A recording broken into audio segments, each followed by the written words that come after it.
podcast is part of the Sports Social Podcast Network.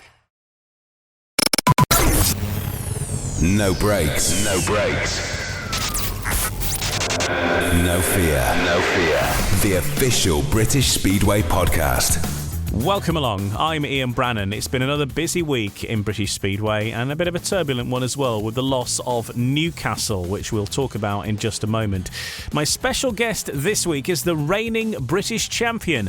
Adam Ellis is with us. Of course, races for the Sheffield Tigers in British Speedway's Premiership. And, it turns out we do quite a bit of chatting. That is largely the reason that this week's episode is an hour and a half long. But I will urge you to please do stick with it, because some of the best stuff is at the end. So if you don't listen to all of it, well, certainly the last half hour, you're probably missing the juiciest stuff, to be quite honest with you. We reflect on the meetings on Monday in the Premiership, because there was another win for Wolves over Belle Vue. We hear from Luke Becker and also Mark Lemon. We also catch up with Steve Worrall as well, talking about both Wolves and Poole later on. We'll hear from Benjamin Basso of the Peterborough Panthers. We'll hear from Ritchie Hawkins and Rob Lyon. And we'll also catch up with Ryan Douglas of the Scunthorpe Scorpions. And we've got a nice piece with Alex Brady as well, who explains all about what's going on at the King's Lynn Stars at the moment with their troubles, losing Niels Kristian Iversen and what they plan to do about it. That's all on the way. That and much, much more on this week's No Breaks, No Fear. No breaks, no fear. The official British Speedway podcast. All that and much, much more. Plus, we'll also touch on the Grand Prix as well, which happens this weekend. There's lots going on. And to talk about all of that with me this week, I'm very pleased to welcome to No Breaks, No Fear once again, Adam Ellis. Hi, Adam. Hi, Ian. Yeah, thanks for having me on. It's good to be back. Well, it's good to have you back, and we're going to talk more about that Speedway European Championship qualification, which was a huge twist in the tail at the weekend for you, because it was a meeting you weren't originally supposed to be riding in, but you did, and now you're at one of the top tables of Speedway.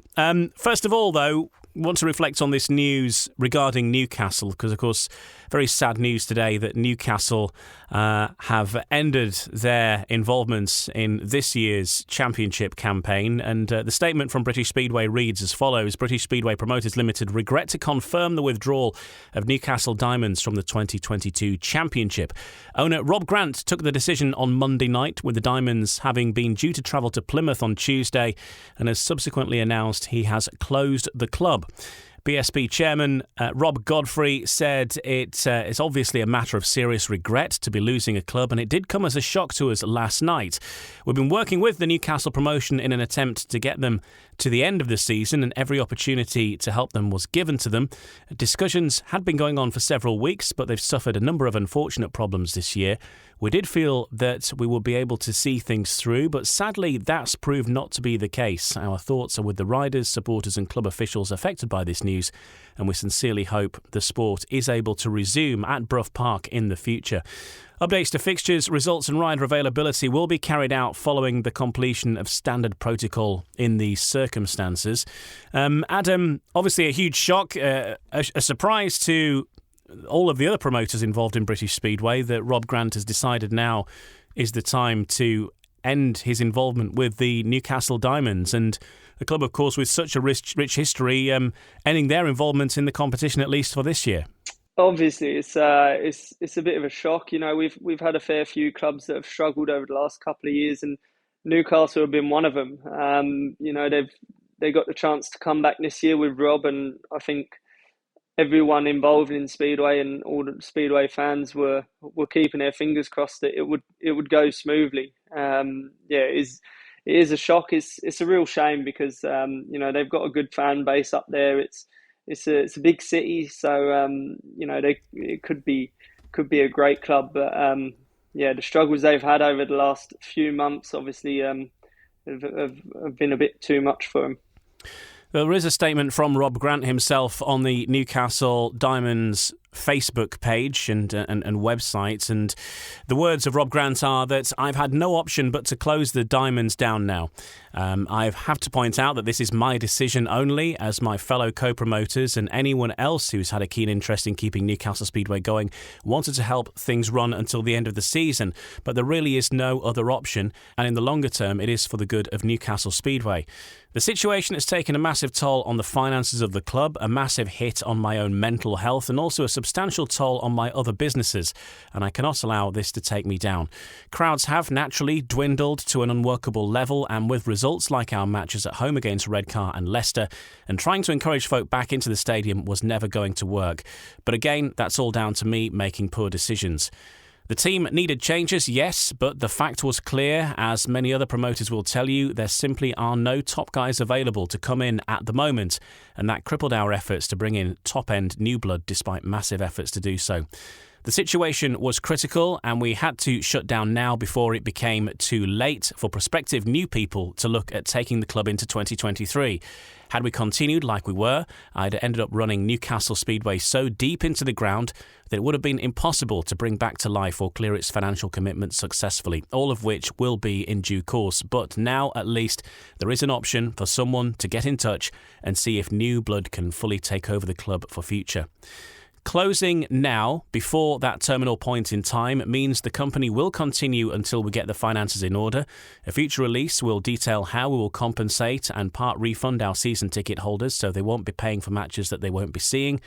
The tickets sold online for the Poole match, scheduled for this weekend, have already been set for refunding, and people who bought them will receive their money back in full over the next few days. I want to apologise to our fans for how things have ended up. I want to thank my staff and sponsors for striving on through a dark season and wish the club and everyone connected with it the very best moving forward. Sadly, the club has run out of steam, the finances have run out of steam, and I'm running on fumes. It's a sad day, but it's a day which had to happen now. If anyone wants to talk about taking the club forward, please contact us via our website, info@newcastle-speedway.co.uk, so we can start talks. So those are the words of Rob Grant, very open and honest there, that things haven't worked out. He's tried to bring in the necessary riders, but a real awkward situation, really, and feeling that now is the best time to get out, while Newcastle still have some life left in them before the club ends up in a huge financial mess, and the whole thing is completely unviable for anyone to take on into the future. Yeah, that's probably a sensible move from his behalf, but it's they had a lot of struggles last year, and I think everyone knew that it was a tough time for him. Obviously, Rob coming in, Rob starting again this year kind of seemed like a bit of a fresh start for the club. I think they knew they weren't going to be fighting for silverware, but the most important thing was keeping the club stable, and it's such a shame. It's one of those clubs that have been really good in the past, and they've got a loyal fan base. They've had some really good riders there, and it seems to have been one thing after another. And even the likes of losing Bradley Wilson-Dean to injury, that must have been tough trying to get guests in, and some of the track problems as well. I don't know exactly what it's been like behind the scenes there, but it's obviously hasn't been going swimmingly well. So fingers crossed it's not the end of Newcastle. Obviously, I think everyone's aware of the football club being taken over by new ownership, and that might bring a bit of interest into other sports in the city as well. Just to focus on that line at the end of the British Speedway statement, that updates to fixtures, results and rider availability are going to be carried out following the completion of the standard protocol in these circumstances. There's a bit of a legal process to go through, so you're not going to see riders that Newcastle have got currently signing for other teams straight away. There's a certain process to go through, and nor are you going to see Newcastle just vanish from the league table overnight, although their fixtures will be scrubbed off the league, and of course that's going to affect the league table quite a bit, because there's a number of sides who have got big 4-point wins or 3-point wins or bagged a lot of points on the league table, having raced Newcastle, and those are going to be all removed.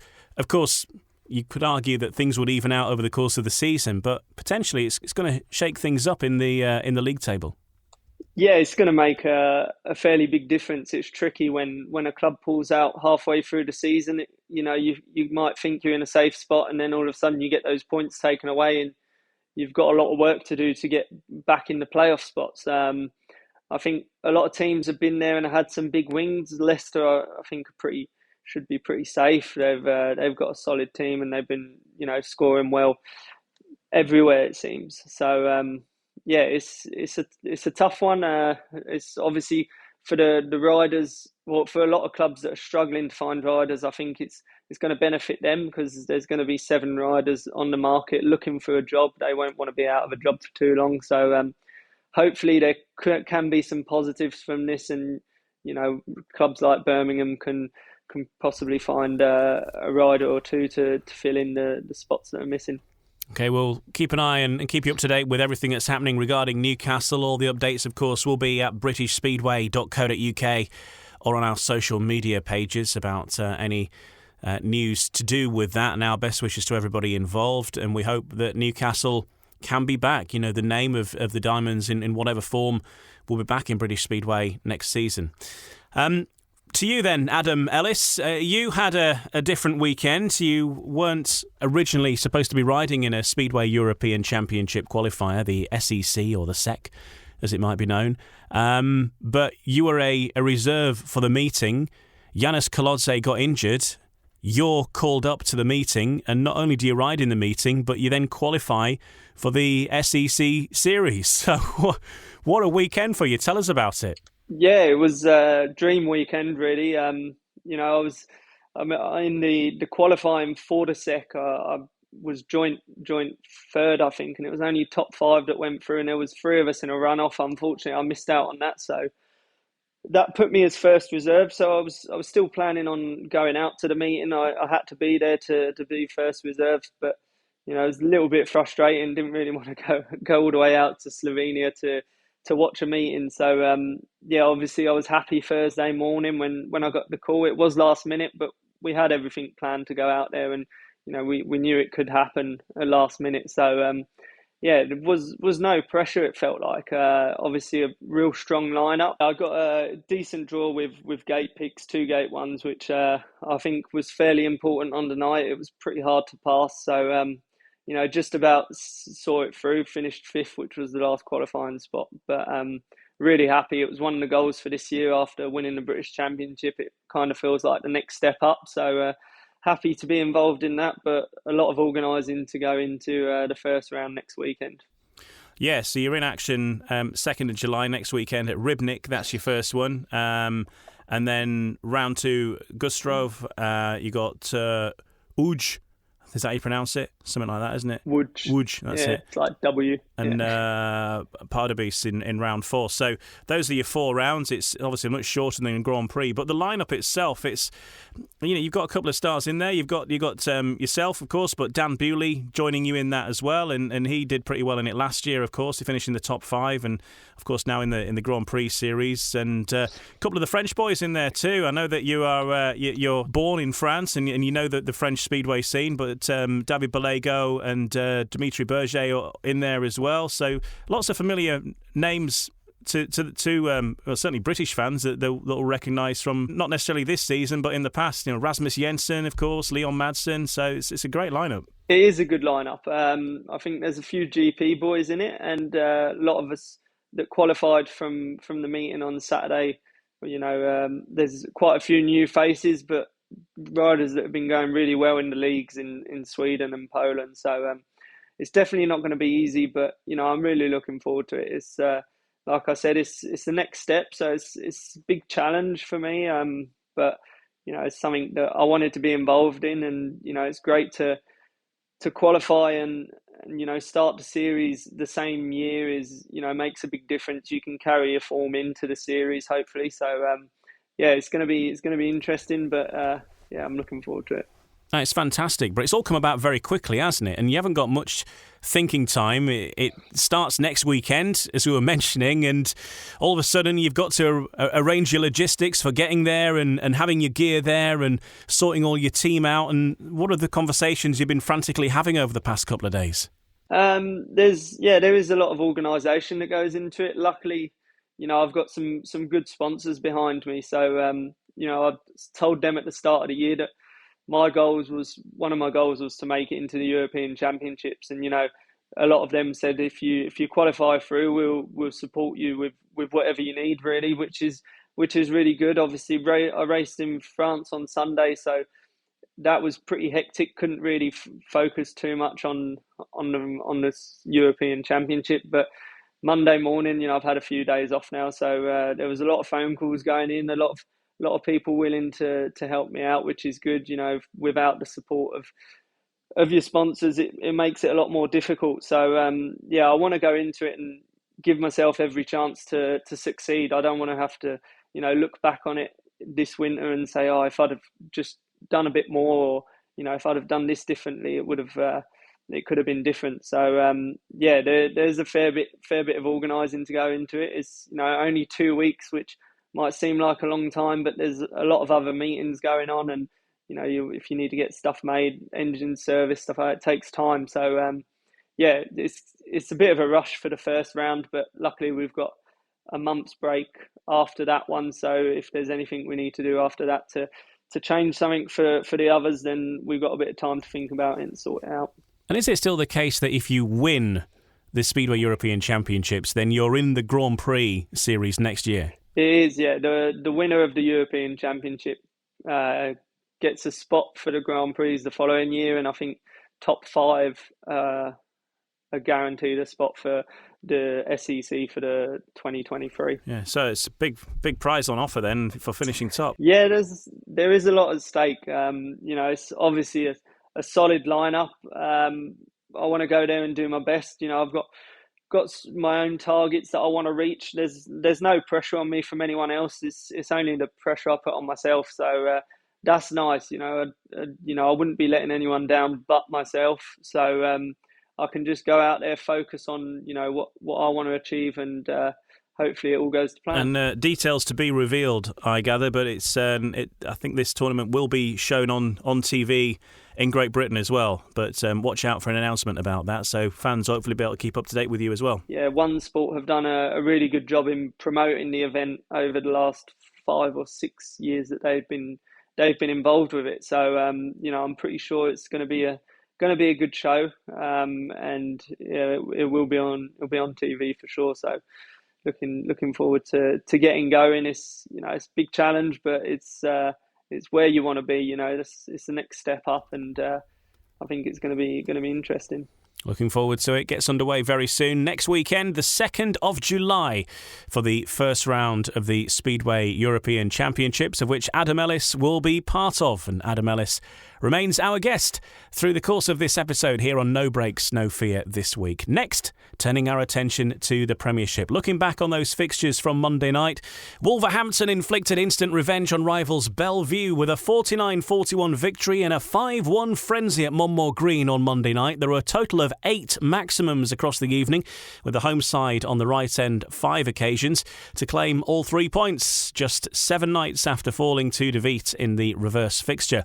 Sam Masters got 12+2, Steve Worrall 10+1 led the scoring for the hosts, whilst Max Frick produced a superb display for the Aces with 17+1 bonus point from 7 rides. But the league leaders missed out on a point, having raced without the unwell Brady Kurtz. And with second place Ipswich also losing on Monday, the result moves Wolves into 3rd place in the Premiership, just 2 points off the top. All getting tight at the top, Adam, and it sounds like a thriller at Monmore.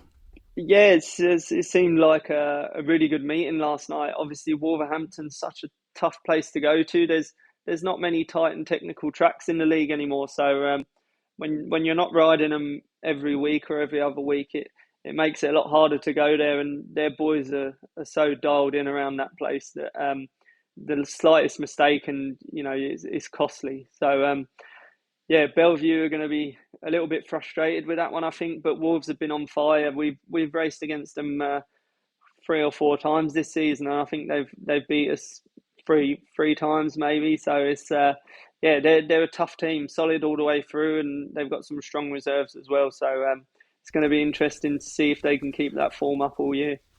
Tell us what it's like as an away rider racing at Monmore, because the track there, of course, it is a tricky track that we talked about, but the settings that the home riders use, they know exactly how to have their bikes set up, don't they? And they know that through the course of the meeting that the track's going to go a certain way, and they know the changes to make. So, it's not just the advantage on the track, but it's also the advantage in knowing how to have your bike set up at any particular moment in time. Yeah, I reckon so. The track seems to go slick fairly quickly. And it normally catches the away riders out, and the home riders know that if there is a dirt line, then they seem to know when it's too late to use it and cut straight back to the inside. And by the time you've cottoned on and changed your setup, it's too late by that point. So they're very strong at home, and I think Wolverhampton have tried to keep the same side on a year-to-year basis. They only really change a couple of riders, and I think that makes a big difference to their home track advantage and also the team spirit as well. All right, let's hear some interviews then. First of all, Luke Becker of Wolves speaking after that win over Belle Vue. All of us boys are going out there to win, and that was our plan, and we ended up coming out on top, so we're stoked on it. Yeah, just as importantly as well, being able to send Belle Vue home empty-handed as well. That was another aim on the side tonight. Exactly. Yeah, we were having our little team talk, before, and just to come away, we weren't even looking for that big of a win, just a win in period. But all in all of us were, everybody. Not like we had somebody that was absolutely maxing out, but we had a well-rounded, group of guys scoring some points and doing the job. So it paid off in the end. Ryan Guest there chatting with Luke Becker after that win for Wolves against Belle Vue.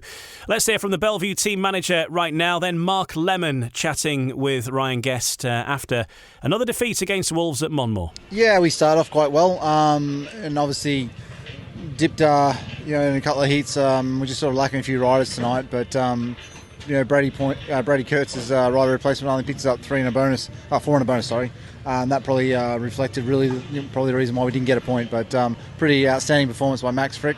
But we didn't get a point. When you look at it on aggregate from the 2 home and away, we came out in front. So I'll take that for something to look forward to in the future. Yeah, right. Like I say, I know away days have been something of a frustration all round so far, but nevertheless to get so close here at Monmore Green, where Wolverhampton can be so dominant, is that something in itself, perhaps? No, absolutely. You got to focus on what the positives you can take from this. And like I said, on an aggregate score of the 2 legs, we topped the table. Not having Brady here tonight, we didn't cover the rider replacement rides adequately enough. We knew it was always going to be difficult. So like I said, 4 points from his ride. He's a lot better than that around here. So Zagar hasn't been here for a number of years, and I think if you recall our first trip here this year, Max Frick's performance wasn't so special either. So and you see how the second time round he found his feet and got running. So I expect probably better from Zagar in the next time we come here in the B fixtures. So I think young Norrick Baldoon, I believe in sort of the talent he has, and I left him out in his last heat, and it proved valuable that he picked up a good second place, and that'll bode well for the next time when he returns. Yeah, you've talked about standing skipper Max Frick there. I think it was 17 paid, 18 on the night, won his first 4 rides as well, and I know he's lately been speaking about how he's been struggling to adapt to the UK tracks once again, so that'll do him the world of good as well.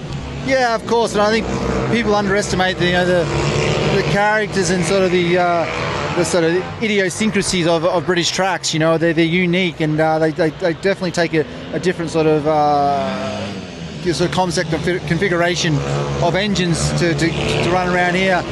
Unlike when you're in Poland, Sweden, or you can use the same sort of setups. They're experienced guys and they're learning all the time, but I think this is a marathon, not a sprint. We're heading in the right direction, and I think too that we're going to see more performances, better performances. But I think one thing we can take, we actually won a coin toss, which it must be a record. We've been 8 straight with 8 coin toss losses, so it didn't get us the result for the night, but maybe things are turning. So it was a former Aces man, though, that helped do the damage in Steve Worrall, and his partnership with Sam Masters really is something to behold at the moment for Wolves. They've had a few blips here and there, but Adam Ellis, they've virtually been unbeaten over the past sort of 6 weeks or so. More often than not, they've had a 5-1 or a 4-2, and one of Peter Adams' best signings in a long time, you have to say.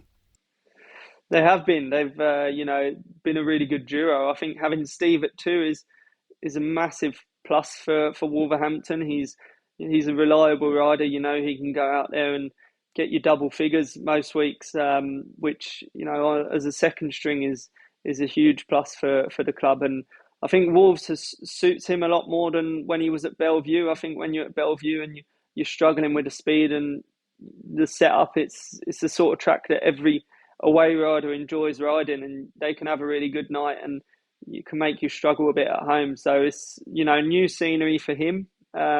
He's always been a top rider, and I think he's putting it all together at Wolverhampton, and it's showing from his scores. Well, we can hear from the two of them now, Sam Masters and Steve Worrall, on their blossoming partnership at Wolves. Yeah, he's not selfish at all. He's here for the team. We're always looking out for each other, which is cool. He's a nice dude, and he's having a good season. So definitely one of the signings of the season for Wolves, and I'm sure he's enjoying it as well. A little bit of that is probably down to riding with Sam as well. So regular, such a good teammate. I'm not out there against 3 riders. We're working together just to beat the other 2, and it does make life easier. So. Yeah, no, happy. My Wolverhampton life at the minute's really happy. Yeah. And that's what you need. It's good that the other riders can look at us. What better way to start the meeting than a 5-1? And the rest of the team see that, feed off it. Heat 2 goes out. They're already inspired. And also it keeps say they do come at you with a 5-1. It's nice that me and Sam we ride so well with each other, and we can go out and just get that 5-1 straight back. And it's good because if you've not got the team balanced in a way where you can't get them heat advantages back, they might get a 5-1, you might go out and chip in with a 3-all or a 4-2, and you're not really clawing it back, whereas you can hit it straight away with, 2 riders like me and Sam who ride so well together can get the 5-1 back and keep the meeting close. So there's Steve Worrall and Sam Masters speaking about their partnership with each other, one of the hottest partnerships in Speedway at the moment. Wolves, though, when you look at the league table, especially with the way things have gone so far this week, they're closing the gap. Wolves always go about their business at this stage of the season fairly quietly and keep themselves to themselves. But you look at that league table, they're creeping up once again, aren't they? Yeah, they're definitely going to be there at the end of the season. I think they're going to be in the playoff spots, and they're going to be fighting for the league title, and they are every year. So they obviously, Peter Adams knows what he's doing. He's been team manager there for I couldn't even tell you how long, but he knows the game better than anyone. So I think they're going to be a tough team to beat. But I think every team knows that the most important thing at this stage is just to make sure you're in the top 4, and you're going to have to beat the stronger teams if you want to win the league. So it's all about the playoff spots at the moment and trying to build momentum going into the into the playoffs. You don't want to be have a couple of bad meetings leading into it for it to knock your confidence. Well, a bit of a break for Wolves now. They're next riding on Monday when they host Peterborough. And we'll talk about Peterborough next because they beat Ipswich at the East of England Arena. A couple of wins now on the board over the last couple of weeks for the Peterborough Panthers. We'll hear from Rob Lyon and we'll hear from Benjamin Basso. Had another great performance for them in the next part of No Breaks, No Fear, the official British Speedway podcast. No Breaks, No Fear, the official British Speedway podcast. Welcome back. I'm Ian Brannan. My special guest this time is Adam Ellis, the reigning British champion, with us throughout the episode. And we'll hear from Adam in just a second. But back to the Premiership right now and the East of England Arena. Peterborough maintained their recent improvement with a 50-39 win over Ipswich in an incident-packed meeting. There was a succession of crashes involving Panthers riders, all without injury, before Ipswich's Ben Barker suffered shoulder damage in a Heat 8 spill.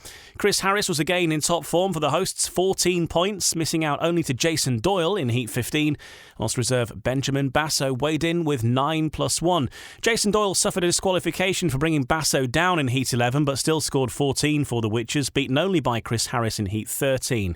Well, let's hear, first of all, from Benjamin Basso then, after his performance for the Panthers on Monday night. Ben Basso, wow, that was a tough night. First of all, are you okay? 2 big crashes.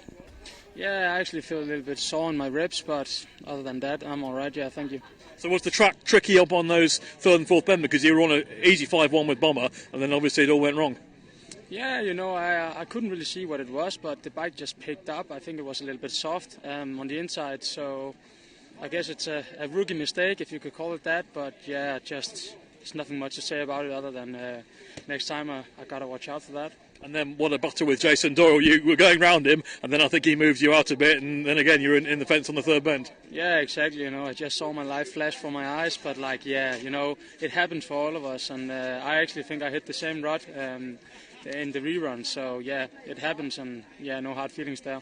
Positive thing though, you got back on, and there's some really big important rides towards the end of the meeting. Yeah, of course, I feel like I'm always a little bit slow off the start of the meeting, but somehow pull it together and get some points on the board, so I'm satisfied with that. And that sums up for the team as well, after such a slow start to the season. 2 wins now in the last 2 Mondays, really getting going now. Yeah, exactly. It's a team sport, so it's about getting everyone to make some points, and I think we are on the right path now, so we just got to keep it going. I've got to ask you quickly about one race you had at Glasgow on Friday with Scott Nicholls. You were so close to him throughout the entire race, and of course your teammates in this league. That was a fantastic race, wasn't it? Yeah, it was tough racing that night, and apparently Scott likes the same lines as me, so I had to push him a little bit, but it's racing, and but still I'm a little bit disappointed he took away my maximum up there, but we have to talk about that in the changing room. And just finally, Panthers away at Ipswich on Thursday. I know you went well there last time. Chance for an away win there, maybe? Yeah, of course. We gotta go into the meeting with belief in that we can win, and I definitely do believe that we can win it. So yeah, game on. Well done tonight. Thank you. Well done. Thank you. Benjamin Basso there, also mentioning in his performance at Glasgow. We'll touch on that in just a little while. But as far as Peterborough goes, Adam Ellis, with Peterborough getting a little bit of momentum now going, Peterborough next go to Ipswich, which, yes, that's not going to be easy, but Kings Lynn at home to Sheffield, you're going to have a say in that, and you could be helping narrow the gap between those sides at the bottom there as well, because, Kings Lynn is starting to look over their shoulder, I suspect. 2 teams that struggled at the start of the year. I think Ipswich really struggled by the looks of it. I think they were expecting a lot better results, but brought in Ben Barker, and it seems to have turned the team around. Obviously, having Doyley at number 1 makes a big difference. Having the big scorer, and Batch seems to have found his form as well, and so has Danny King. So they're going really well in the league at the minute. And Peterborough have struggled at home. I think we at Sheffield lost at Peterborough, and we were the first team to lose there this season. So it was a kick in the teeth for us, but it seems to have given them a bit of confidence. And strong win for Peterborough. I can imagine Ipswich would be a little bit disappointed going away with no points. Well, let's hear from the two team managers after that win for Peterborough then. We'll hear from Ritchie Hawkins of Ipswich in just a moment, but first, here's a very happy Rob Lyon. A strange meeting, lots of different crashes and whatever else, but to think we had 4 exclusions in the first 8 races and we're only 1 point behind and ended up winning by 11 was probably unusual. Really, I think it was so tight all the way through, and Ipswich losing Ben probably cost them, but our boys really knuckled down and got a great win, and it's good for our confidence and good for us to move on to Ipswich on Thursday. Obviously some issues with the track up on the third and fourth bend, presumably from the weekend rain, but they did seem to sort it out halfway through. Yes, they did. There's a couple of patches, second corner coming out and third corner going in, but yeah, like I say, they got it sorted in the end, and I think we saw some great racing again tonight, and pleased with that. Another confidence booster for us, and hopefully we're back on track. And again, some encouragement. We come to expect what Chris Harris is doing. He's doing it every week. But we've seen better from Ulrich in the last 2 weeks. And Hans tonight looked much, much quicker. Yeah, that's right. And last year the success was built on a collective team effort, as we all know. And if one was off, the rest made up for it. And it seemed to happen all the way through the year. We're just starting to see that collective team spirit again and scoring. And it's worked the last couple of weeks. So long season still. We're still, in the early stages of it, I feel, but momentum's come back and confidence in winning meetings, that's important, and we feel we've got that back now. And also something we saw last year, which we haven't seen this year, was Jordan Palin popping out with an important race win, and then he did tonight in Heat 2. Yeah, he did. He rode really well. I was pleased with him. A couple of weeks off, or a couple of meetings off for him, and he's come back with a vengeance, and Heat 2 and Heat 4 I thought he rode particularly well. So pleased with him, and we've got a bit of competition down the bottom end there with Jordan Palin and Jordan Jenkins, and that's great, and that's what they need, and hopefully they can both continue to do well for the team and contribute to some more success. Ritchie Hawkins, obviously a really tough night, disappointing to come away with nothing from this meeting. Yeah, because I think we was well in the meeting until Ben's crash. Ben looked really quick, and we had a few riders having off nights, so Ben was in for a big night. We could see, that where that was going, and he was riding well. So yeah, to lose him, then it was always going to be tough. And then, we held in it for a long time, but we just, the last couple of heats, we just weren't quite there.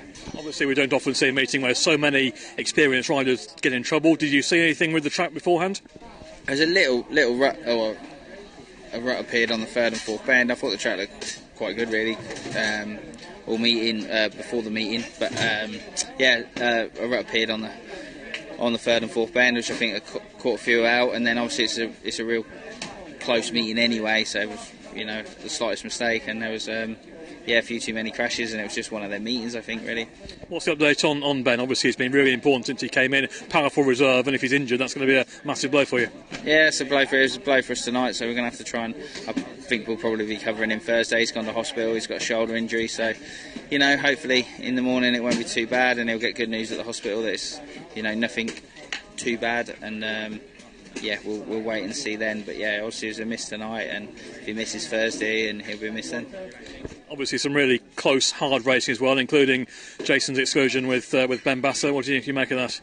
Yeah, Jason, he kind of just lifted a little bit, like happened. I see Scotty did it, and I think Ben actually did it in the rerun as well. So yeah, they just lifted a bit coming out the second bend down the straight, and yeah, it's fair enough. It was just racing, and Jason lifted and Ben crashed, so it was kind of a fair decision. It was fine. As Ipswich team boss Ritchie Hawkins there. Well, the two sides meet again as soon as Thursday, so chance for Ipswich to have some rapid revenge against the Peterborough Panthers at Vauxhall Stadium on Thursday night. What do you reckon for that one, Adam? Because obviously that could have a key bearing on Ipswich climbing to the summit in the league once again, and that home advantage might well pay off. It's not going to be easy for sure, but I can see Peterborough going there and getting a good result. They've got a lot of experience in their team. Obviously, Scott, Bomber, and Hans can all ride the small tracks really well. And I think when they went there earlier in the year, Hans was struggling quite a lot until he went to Ipswich and had a really good meeting. And Bomber and Scott, you can never rule them out. I see Bomber had a really good night on Monday, so he's going to be full of confidence as well, and obviously Basso, and they've got Jordan Palin back, so it's going to be tough. I think it'll probably depend on whether Ben Barker's there at reserve. That could be a massive bonus for Ipswich, but it's going to be another close meeting. I think Ipswich will want to get one over Peterborough after Monday night, and obviously Peterborough are going to want to try and climb their way back up the table after a slow start. Well, you're back on the bike for Sheffield on Thursday at the Adrian Flux Arena, where Sheffield are taking on Kings Lynn. For Sheffield, obviously a huge opportunity here to get back in and among it at top of the table, because you've got a few matches in hand really on those that are above you at the minute. Of course, the form's been great for Sheffield. You're up against Kings Lynn, who, as we know, are without Niels Kristian Iversen now, without their number one. We're going to hear from Alex Brady, actually, a little more about that in just a moment. But that surely has got to be a a bit of an opportunity for Sheffield to be facing Kings Lynn at this moment when they're in this situation?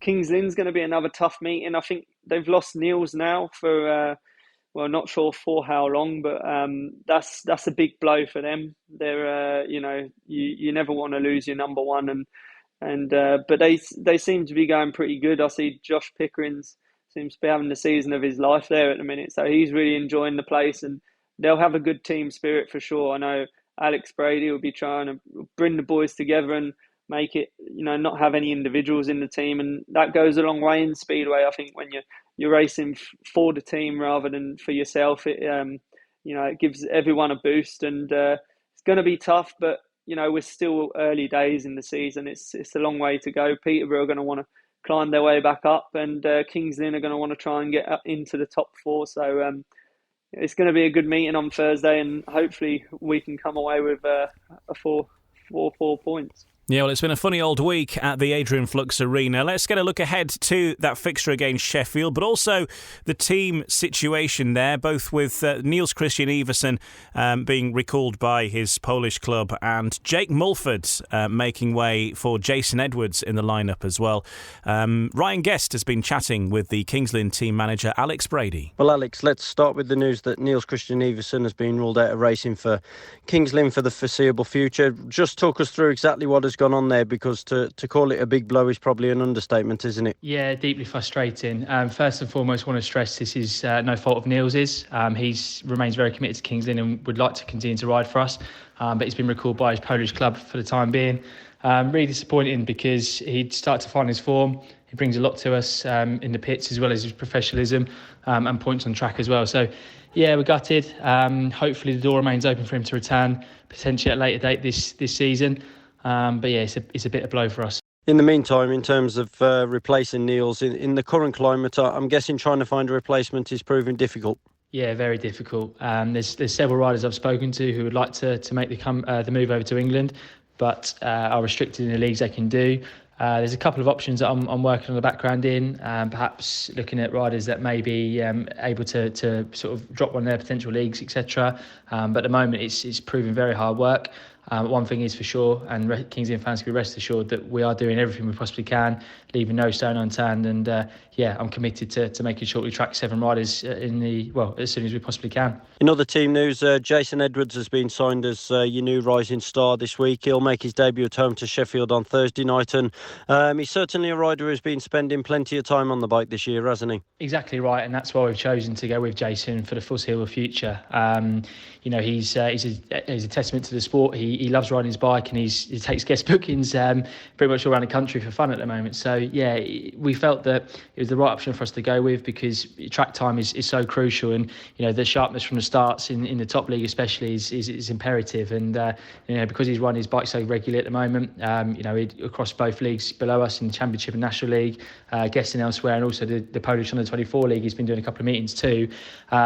Just for us, it made sense, and it's something that I'm really looking forward to. He's a level-headed, young man, should I say, and he knows what he wants to achieve in the sport. So yeah, looking forward to working with him, and I think he's going to do some good things. But he comes in with no pressure on his back, and hopefully he can do the job that he's keen to do, and the job we would like him to do. But as I say, no pressure for Jason. It's a case of building for the future with him as well. The news didn't seem to go down too well with your number 8, Jake Mulford, on social media, who seemed to be of the understanding he'd be given a chance at reserve in the absence of Jack Thomas. So, first of all, what was the club's reaction to what Jake had to say? But also, from Jack Thomas's point of view, it seems like there's a slightly more positive update with him. Yeah, on the plus side, Jack had a scan last Friday, and it's much more promising news than we first anticipated. So the wrist that he'd shattered, he seems to be healing nicely, and catching up with the one that he just broke, which is good news. Aiming to have the cast off in around about 4 weeks or so, which should be the night of the pairs. He's even half jokingly said to me, can he have a skid after the meeting? So he's looking like he's going to be back a lot sooner than we initially thought. Regarding Jake, obviously very disappointed that Jake has decided to feel that way. There's a few inaccuracies in what he's saying, as you can probably imagine, but he's made aware on Friday the decision we were going to go with Jason. And yeah, it's disappointing all round. But you know, Jake was signed as our number 8 with the intention of replacing Jack if Jack got injured.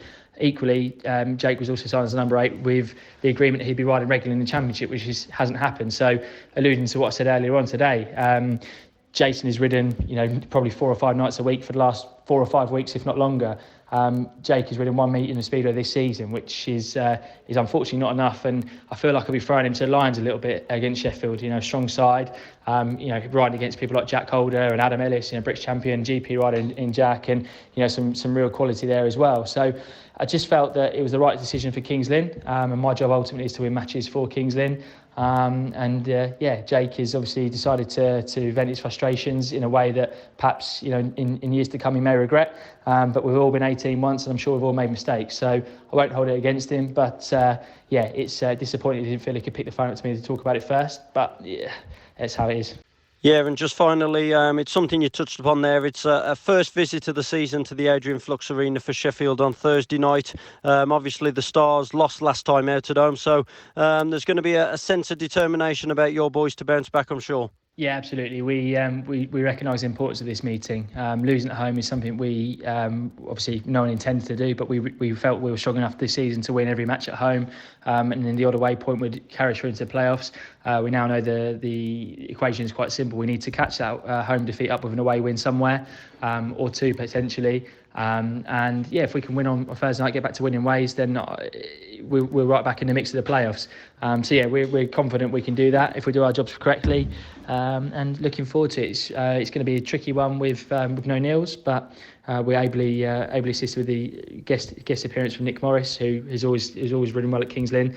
So yeah, looking forward to it, and hopefully have a good result come around 9 p.m. on Thursday evening. So Nick Morris rides for Kings Lynn against Sheffield. Adam Ellis of the Sheffield Tigers is with us throughout the course of this episode. Adam, listening to what Alex Brady's got to say there, very, very difficult though at this stage of the season to find a really good number 1 who can fill the boots of Niels Kristian Iversen, isn't it? Because all the riders are tied up elsewhere, be that in Poland, and you've got the same situation that Niels had, or obviously they're riding for other clubs. There's just not many guys of that quality hanging around at the moment. No, it's tough at the minute. I think the rules in Poland make it nearly impossible to tempt any number 1s over, especially. So, but luckily, I think for Kings Lynn, whichever teams aren't in the playoffs in Sweden or in Denmark, their season should be done by end of July or beginning of August. So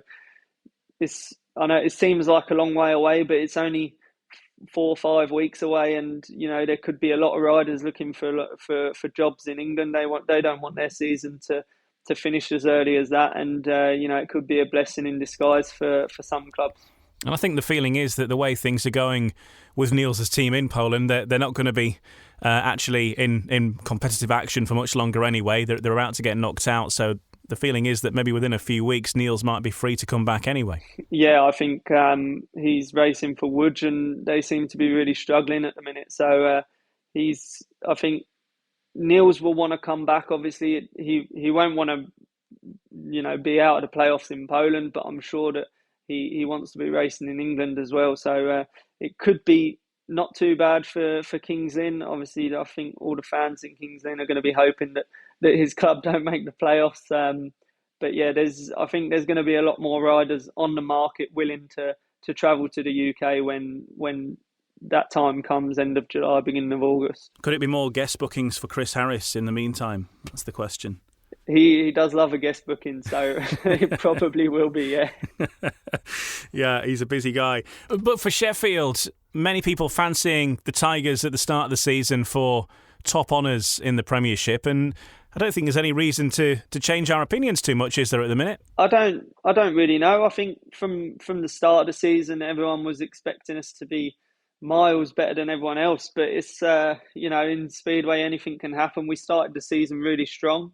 Then we went through a couple of bad spells. We lost at home to Wolverhampton in the League Cup, which was disappointing, and I had a few tough away meetings as well. So, but like we say, it's leagues aren't won in June. We need to just make sure we're in the top 4 come the end of the season, and I think we need to try and get on a bit of a roll. You know, we don't want to lose any home meetings. We want to try and win them convincingly. There was a lot of meetings last year where it come down to heat 15, and although it might be great for the fans, it's not great for us or for our confidence. You know, if we can put the meeting to bed early on, it makes us feel stronger at home. So yeah, it's a long way to go. We've got a lot of potential, I think, and if all of us ride to our full potential, then I don't see why we can't be league champions.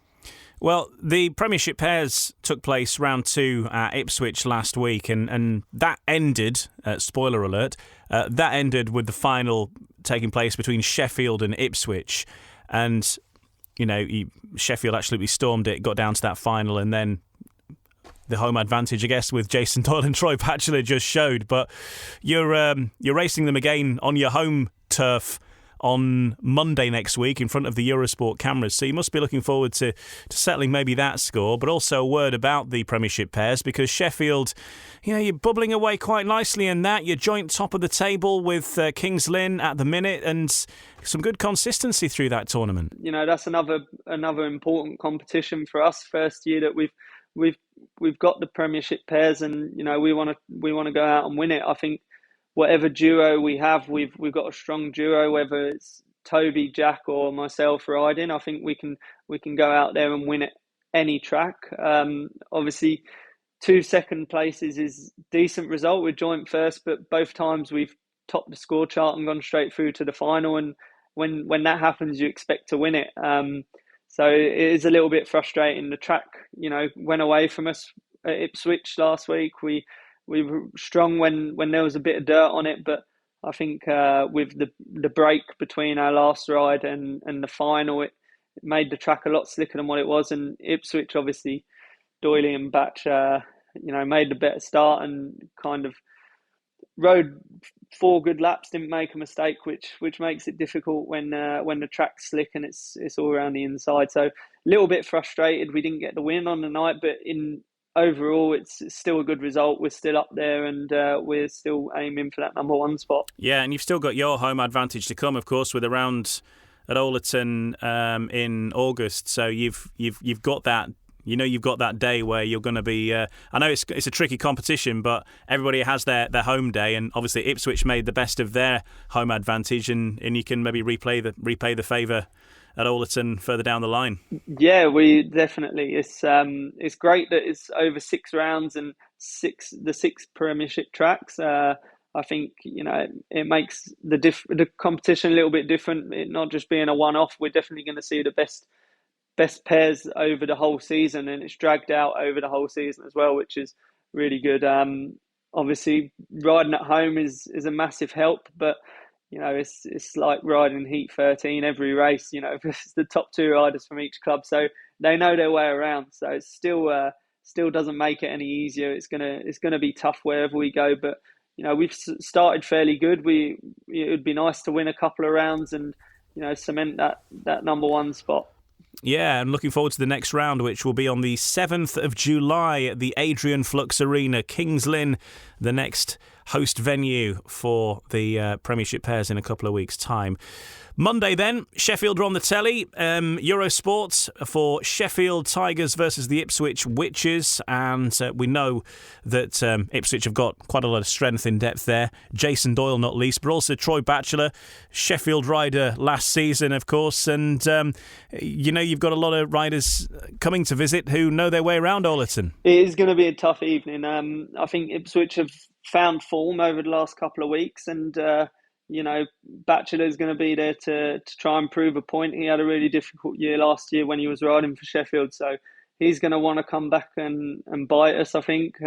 Danny King seems to have got his engine troubles sorted, so he's going to be tough to beat. He likes riding the dirt there, but I think it depends a lot on, I think, if Ben Barker's fit. I don't know the extent of his injuries, but I think if he's not there on Monday, he's going to be, you know, really missed by Ipswich. He's one of those reserves with a lot of experience, who knows all the tracks, and having a reserve like that last season, I think Peterborough showed that it can be a massive bonus having a guy like that who can take anyone's rides if anyone's struggling. So yeah, it's going to be a tough one. We haven't had a home meeting for 2 weeks now, so yeah, we're looking forward to it. It'll be great to be back, and in front of the cameras is always nice. Yeah, I think the latest word on Ben Barker is that he's likely to be out for between 2 and 6 weeks. He's got ligament and muscle damage to his shoulder, so I think he's probably a doubt for Monday. But you never know with Ben Barker. If anybody's going to do it, it'll be Ben. Yeah, I can imagine if anyone's going to do it, it'll be him. Probably not the easiest of tracks to go to with an injury, but yeah, we'll have to wait and see. I think there's still a strong team, but obviously I think they're going to miss him massively if he's out for a long period. And the other fixture is going to be Wolves versus Peterborough. Peterborough, of course, on a bit of a roll at home. Their away form has obviously been an issue as well. But maybe, I don't know, with the experience they've got in their side, have they got a chance at Monmore, do you think, on Monday? It's not easy, but like we said with Peterborough, we see it last year, they've got a lot of experience. They got riders who can ride the small tracks, and got riders like Hans and Scott seem to be finding some form that they were lacking early on in the year. So I don't think it's going to be easy for Wolverhampton. They're definitely going to be favourites for that meeting, and they're going to want a big win, and they're going to want Peterborough to leave with nothing. But I'm sure Peterborough will be fired up for it.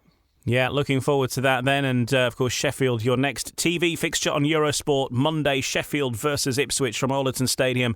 Monday evening, 7:30, Eurosport 2. We're going to turn our attention to the Championship in the next part. We've got an interview with Steve Worrall. We've already heard from Steve Worrall talking about Wolves, but he's going to be talking about the Poole Pirates and how they're getting on. Of course, they were defeated for the first time a couple of weeks ago at the hands of the Leicester Lions. Leicester, meanwhile, are heading to Glasgow this week.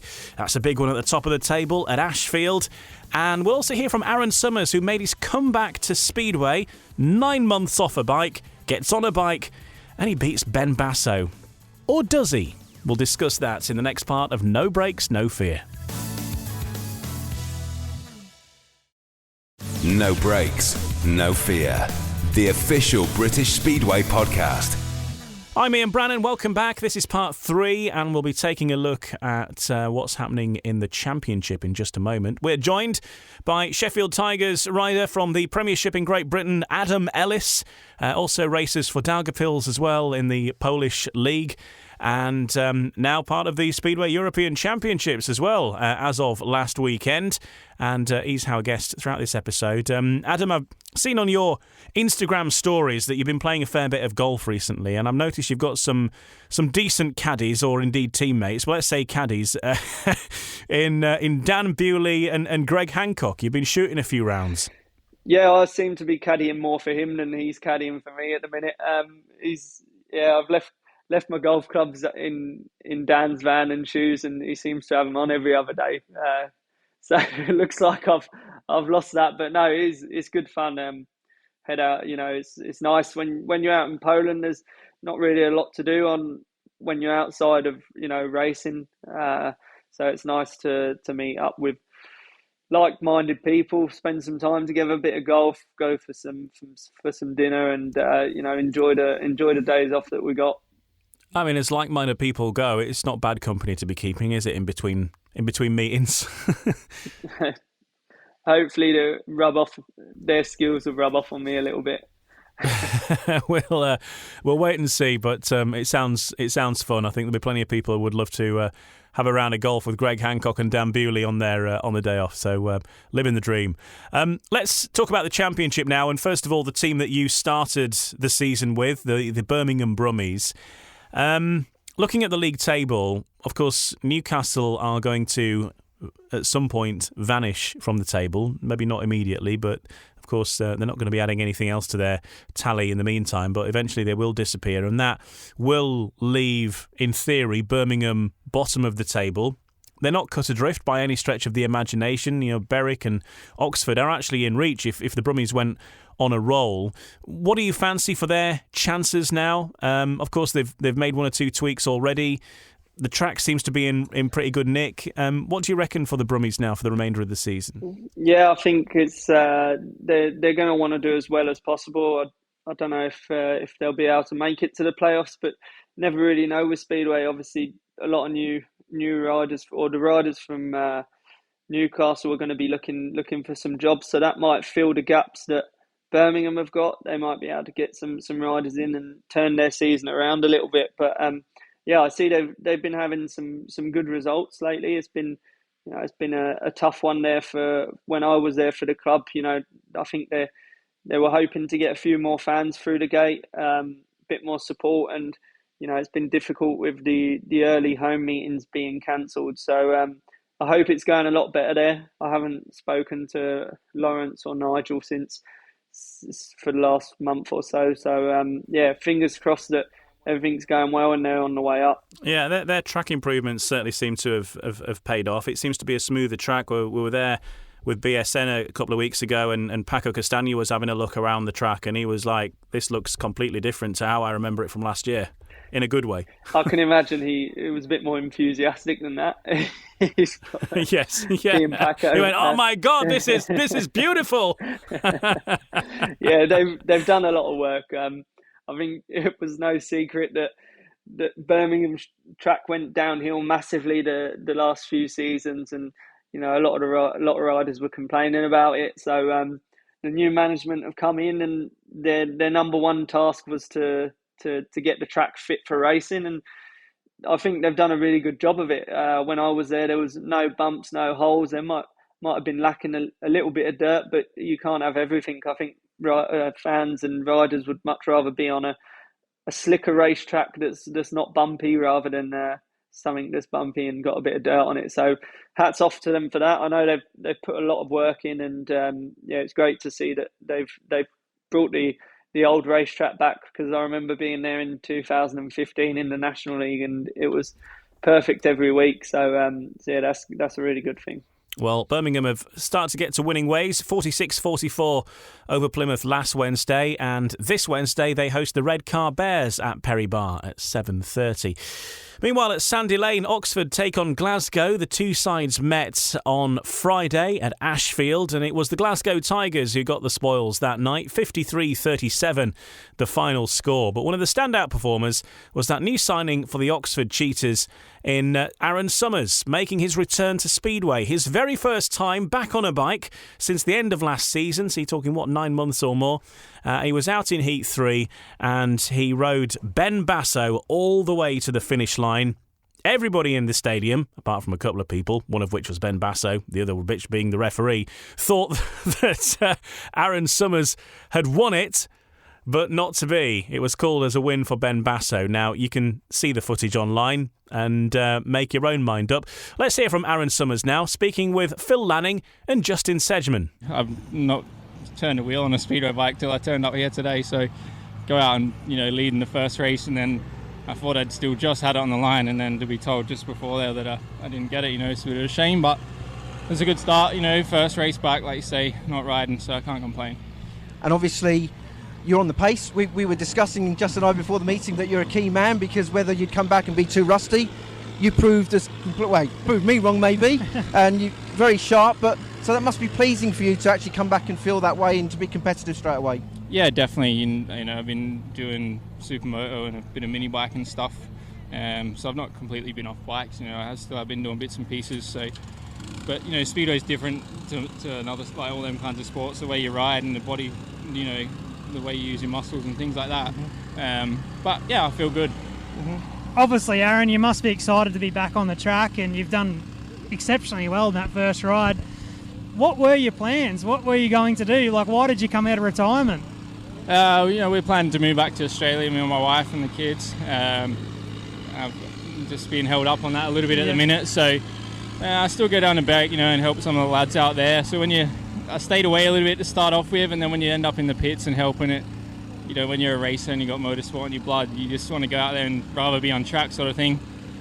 So yeah, things got talking, and a few clubs have been in touch and what have you, and I work with Jamie at Berwick, and we do other stuff outside of the speedway as well, so I've been friends with him for a long time. So yeah, we got on a deal, and be good for a new start. So there's Aaron Summers, the new signing for the Berwick Bandits, who certainly hit the ground running, racing Benjamin Basso, who, I've got to say, he was an absolutely electric form for Glasgow last week. And Aaron Summers racing him wheel to wheel all the way to the line on his very first ride back on a speedway bike after 9 months or so was quite a spectacle. And if you haven't seen that race yet, the British Speedway Network have got it on their social media. You should watch it and see if you think the referee made the right call. But to have Aaron Summers back in Speedway, it's a great move, but a rider that we know can deliver. It is, yeah. Aaron's one of those riders that's been around a long time, and he knows his way around most speedway tracks, or probably all the speedway tracks in England. It was just a couple of years ago, he was number one in the Championship, so very capable rider, and maybe having that time off has given him the hunger to want to come back and do well. Seems to have got off to a good start after 9 months off. That's pretty impressive. So I don't think I'd want to go straight into a meeting after 9 months off. So fair play to him. But I think Oxford have got a really good home track advantage. It's a track that many riders in that league have never been to, never even seen in person. So I think it's great for them. They need to try and make the most of that early on in the season before, guys that have been there once or twice find a good setup and good lines. So it's should be a close meeting. Glasgow got a really strong team, but I reckon with Oxford's home track advantage, it might go their way. Well, let's hear from Cammy Brown and Peter Schroek after that first meeting between the two sides at Ashfield.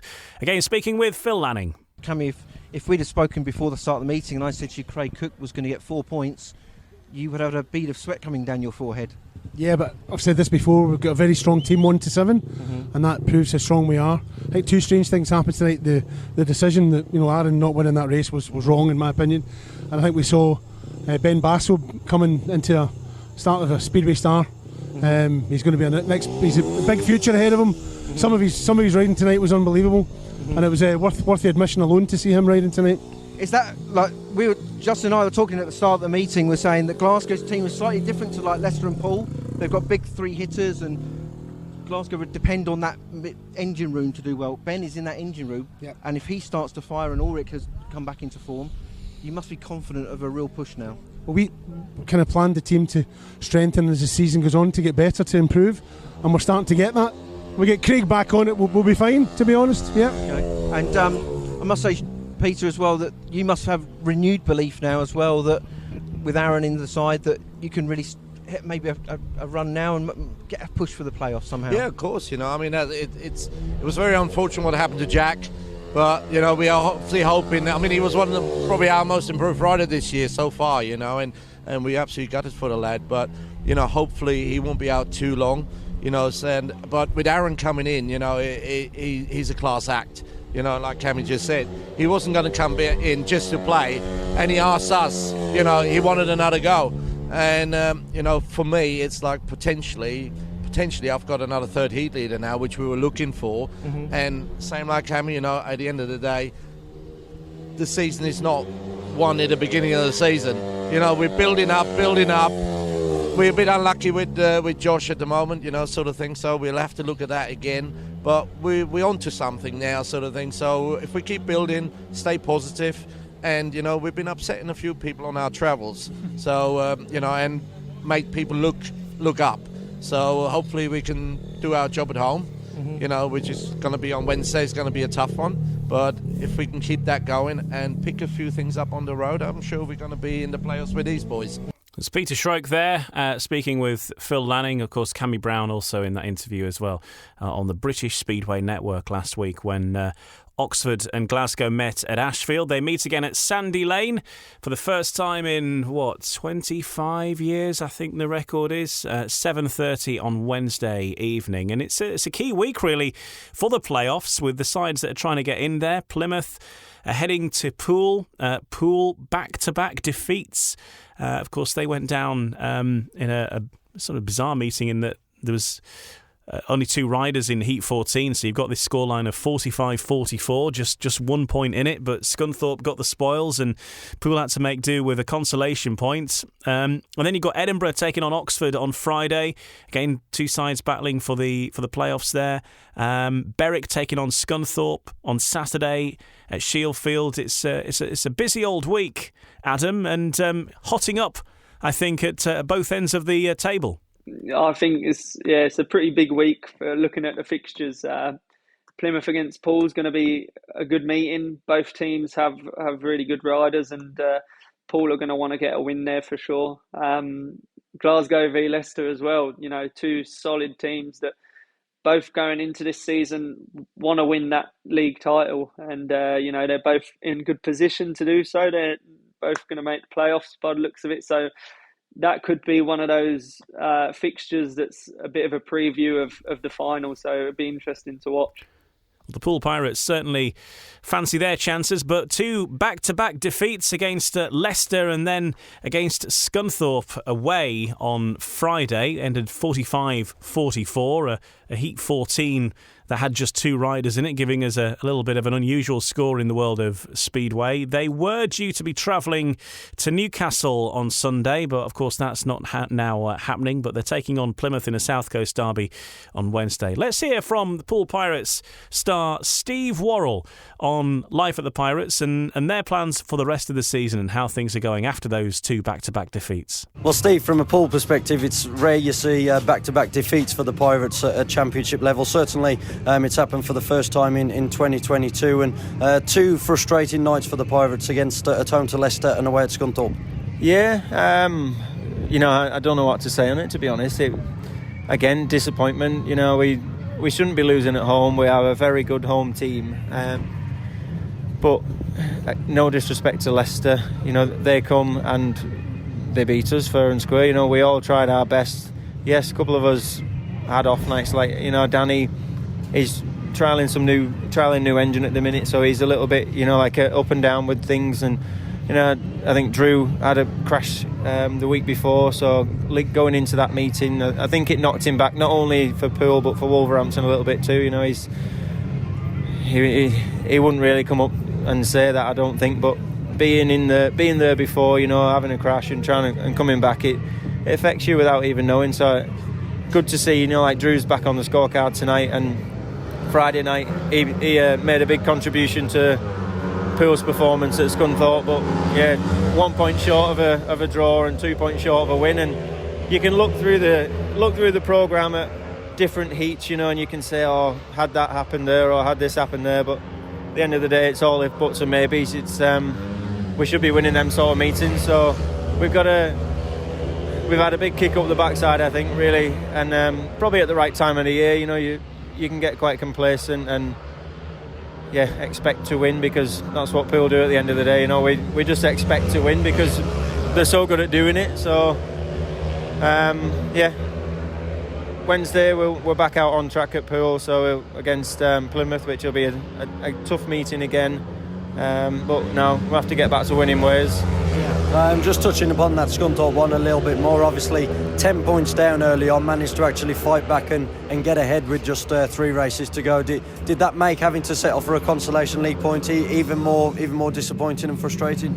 Yeah, because the first few heats they absolutely kicked our bums, like 2 5-1s was it they started off with, and then I'm going out in Heat 3 thinking, for God's sake, this could turn out to be a long night, this. And I think me and Ben got a 5-1 back, and then it just kept snowballing from there, and we kept chipping away. But they are a very solid outfit at home, they're a very strong team, and like I said, if things had gone different, a couple of things had altered.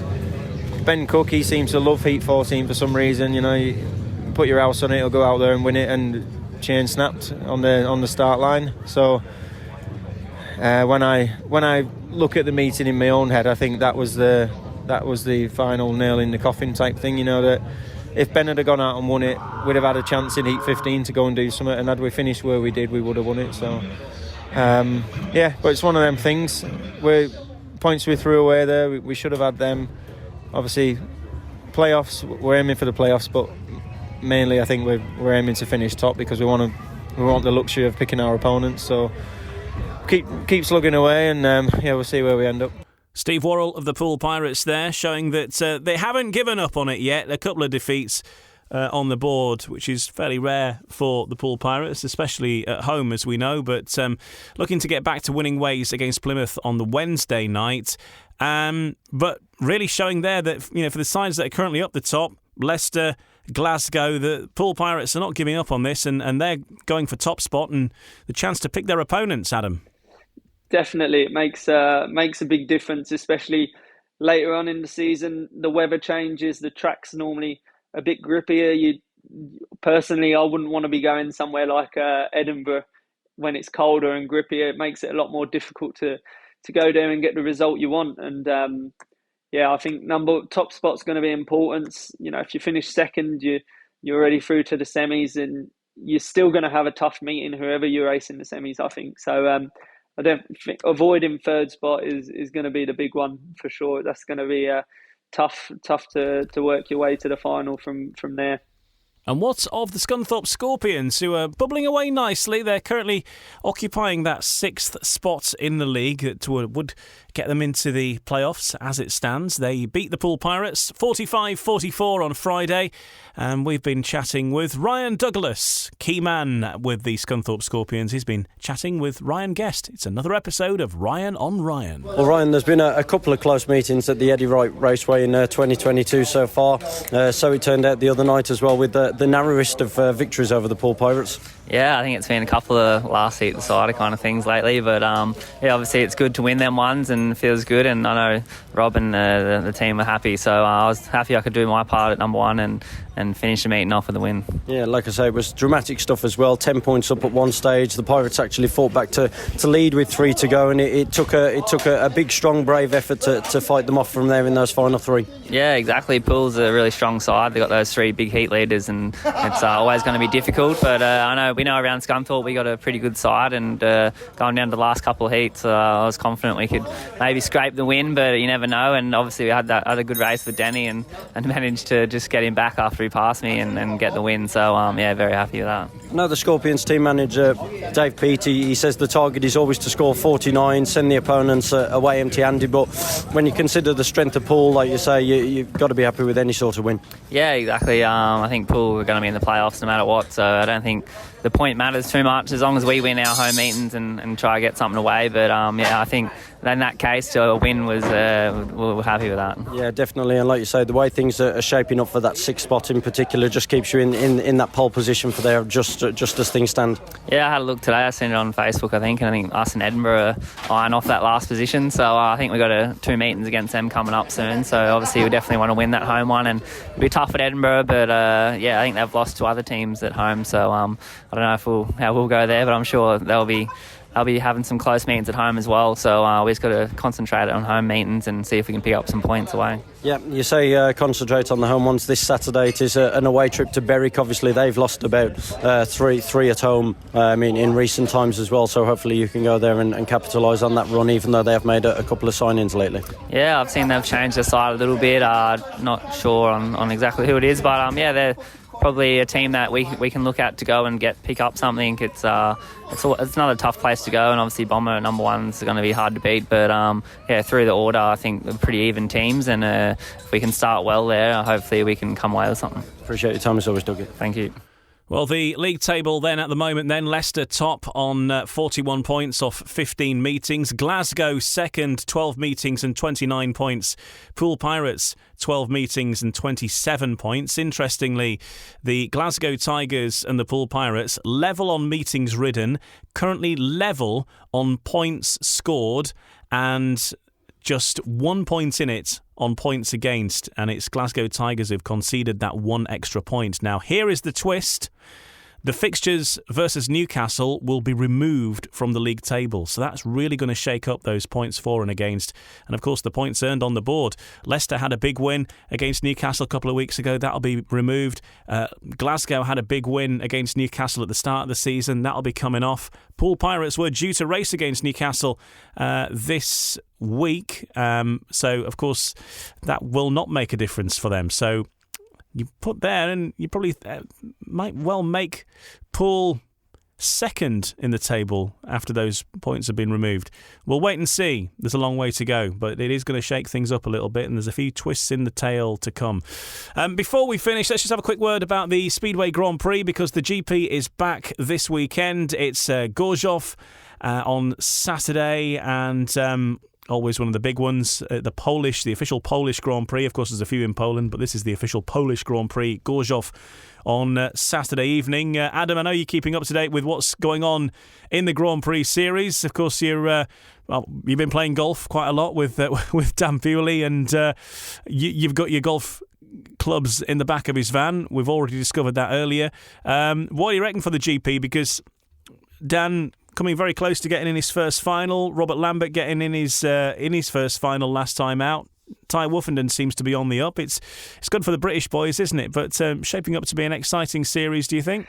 Yeah, it's looking positive. I've been to a few rounds. Went to Warsaw and Prague with Dan, and also going out to Gorzów at the weekend. So it's great to see the British boys doing well after a difficult start. I think Rob had a really good round in Tetro, and with fourth place, I think he'd have liked a bit more. He's ridden that track quite a lot in his younger years, so but it was difficult, but still a solid result for him. Dan's made his second semi-final, in only the fourth GP, so he's going to be happy with that. And I think this is the time where those two boys are going to push on now. It kind of series opens up to more racers tracks. We've got Gorzów and Wrocław, and big open tracks where they've been riding all year. They haven't been riding the more technical tracks like Tetro and Prague, so that makes it a lot more difficult. But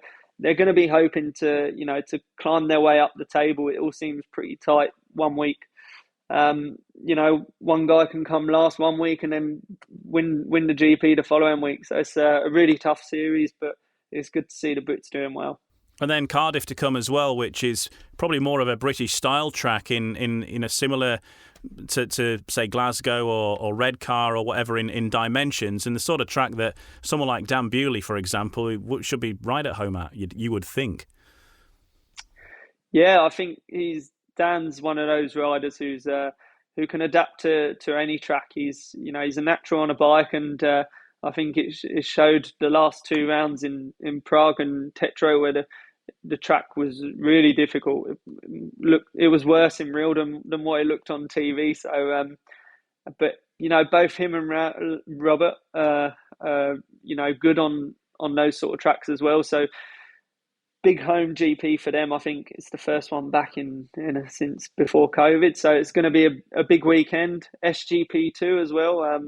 I'm sure there will be a British wildcard for that. So it'll be good to see the fans hopefully stay on and support the likes of, I don't know if it'll be Tom Brennan or Jordan Palin. I can imagine it'll probably be Tom. So I'm sure they're in that as well. They'll be expecting to have a good result. Yeah, it's going to be big week. August is fixture list is looking good. I think British finals 1st of August. So big couple of weeks of Speedway in England. I think there's some big meetings happening, and it's great to have those sort of meetings like the Grand Prix Challenge in the UK. It brings a lot more eyes on British Speedway and also on Glasgow. They've done such a great job at that track and the whole stadium and the way they run the club. I think they deserve to have a prestigious meeting like that. There's also the Great Britain versus the rest of the world meeting as well in July, which I don't know, you might be involved in, I'm not sure, but again, that's going to be at Glasgow, so that'll be another great event too.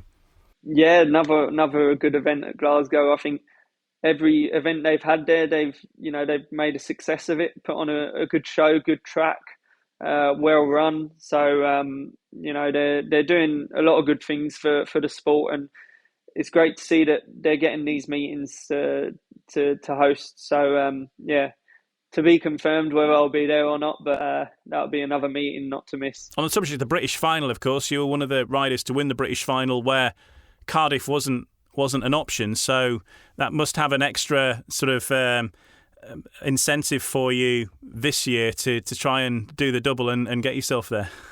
Yeah, it does. That was it's one of those things you don't think about at the time, but over the winter, you think to yourself, I've missed out on the Cardiff wild card. So, it's something I want to win again this year. I had two main goals this year, and that was qualify for the European Championship and win the British Championship again. So, I've ticked one of them off. I can focus on the European Championship now, and I think that'll be good help for the British final. I've had a couple of meetings there earlier in the season at Belle Vue, and it seemed to have gone fairly good. So happy with the bikes and the engines at the minute. So as long as everything runs smoothly, I'll be going there looking for another win. Yeah, you just got to get yourself through to that final, and then it's all in that 1 minute, as you know, then, isn't it? And you never know what can happen. Exactly, it does makes it a little bit more tense. Last year was the longest 4 laps of my life, I think. So the track's big, but it did feel a lot longer than 1 minute. So it's one of those one of those meetings where you have to focus on each race at a time. Can't get ahead of yourself. But obviously winning it last year makes me want to win it back to back. But I know that there's going to be some guys that are going to want to take it away from me, and Dan being one of them. So I was hoping he wouldn't do it this year, but he seems to be there. So it's going to be another tough one. Is that right? Dan Bealey will be in? I believe so, yeah. He seems to... It's in his diary, so... All right, okay. Well, I think he'll have a good turnout and good support at Manchester, won't he? If he does do it, and well, any of those boys do it. Yeah, of course. It would be good to see Rob come back and do it, as well as Ty. With it being just before the GP or 10 days before the GP, that might make a difference to whether they'll come back and do it. But I think it all depends on how the schedule's looking. It's pretty busy time of the year for Speedway on the continent. So it obviously I want to win it again, but I'd want to beat the best riders that are there. So it's going to be another difficult one. But it would be nice to see those guys come back and do it. Well, certainly something to look forward to, and I'm sure plenty of people will be willing you on, and who knows, we might well see you at Cardiff yet. In the meantime, we'll see you on Eurosport on Monday. Sheffield versus Ipswich is that TV meeting, 7:30 the start time on Eurosport 2, and that's going to be a great one for the cameras, I think, because you've got the quality of Sheffield, but you've also got quality within the Ipswich side. One or two riders, as I say, have spent time at Oleton and know their way around. Jason Doyle, it's all set up nicely. Yeah, it will be a good match. It's nice to have our first meeting on the TV at home. We've had good crowds there recently, so fingers crossed we can come away with a win. It's going to be a tough one, but as long as the weather's nice, track's good, I think it's going to be an entertaining one. Yeah, I went to Oleton a couple of weeks ago to the Wolves match, actually, just to watch and not work, which was good. So I enjoyed the full Carvery experience, but I managed to drop my Yorkshire pudding on the floor. It rolled across the bar, and I was hoping I got away with it, but then I looked behind me and Stuart Dixon was in the queue, and he was like... Mate, you don't have to go all shaky with me, son, just because you're in the company of the greatest speedway manager of all time. So, yeah. That was a decent accent, that. I spent quite a bit of time with Stuart lately. It's maybe rubbing off a bit. It seems to be, but no, I've heard the Carvery is a good day. I've never had one, but I'm kind of hoping we'll get a rain off at some point so I can get up there and have one. That's it. You see, that's the only bonus of the rain off after everybody's arrived. There are perks to having a rain off at Sheffield. I haven't made the most of it. I only found out the other day that they still do the Carvery even if it's rained off. So definitely next time I'm going to be making the most of it. Oh, well, they see that is a good thing. I mean, many meetings are called off like well in advance these days, but if you do have that situation, at least you've got that to fall back on, haven't you? And it's worth it. I've got to say, it's probably the best speedway food I've had. I have heard, but yet to witness it. So I'll take your word for it, but I still want to try it out. Yeah, you won't be disappointed. All right, well, look, thanks a lot, Adam. Appreciate you joining us, and safe riding. Brilliant, thanks, Ian. Pleasure to come on as normal, and look forward to being back at some point in the future. Always a pleasure. Adam Ellis, our special guest this week on No Breaks, No Fear. Now, before we go, at the time of recording this, we're getting news from Redcar Bears, who were due to be racing against Newcastle on Friday in the league. Obviously, that's not going to happen, but leaves Redcar with a vacant fixture. And they filled it in quite some style. They've put together a Diamonds select team. So Redcar versus Newcastle will happen. Well, it's a pretty decent team, actually. The Diamonds will feature Steve Worrall, Ashley Morris, Max Clegg, Paul Stark, George Congreve, James Wright, Josh Embleton, all people who've spent some time with the Diamonds at some point against the regular full Redcar Bears side. But I mean, with Steve Worrall in the lineup, that's got to be good, hasn't it? So that's Friday night at the Echo Arena, Redcar, for Redcar Bears versus Newcastle, perhaps just one last time. Certainly this season. We hope not forever. So that's one to look out for. Enjoy your Speedway wherever it takes you. All the fixtures are available at britishspeedway.co.uk. Keep up to date with everything happening on social media as well. We'll always share the news as and when it happens on there. Facebook, Twitter, Instagram, and of course any changes, cancellations, rain-offs or anything else will be shared on there as well. And we will join you next week, next Wednesday, for another episode of No Breaks, No Fear. Next Wednesdays will be an interesting one because it's going to be one that we're recording on location at Plymouth Speedway. The one where we record it in the back of a van after the meeting where Plymouth are going to be taking on Glasgow. So we'll be reflecting on that and much more besides on next week's episode. Have a great week. Hopefully the weather stays fine for any speedway you're heading to. And we'll catch you next week here on No Breaks, No Fear. See you later. No Breaks, No Fear. The official British Speedway podcast. This podcast is part of the Sports Social Podcast Network. Sports Social Podcast Network. Did you miss your deadline to renew your Medicaid coverage? You can still send your completed annual review form to Healthy Connections Medicaid. You may be assigned to another health plan, but you can ask to come back to First Choice within 60 days of renewed Medicaid eligibility. It's your family. It's your choice. First Choice is the right choice. Renew and choose us. Visit selecthealthofsc.com/renew to learn more.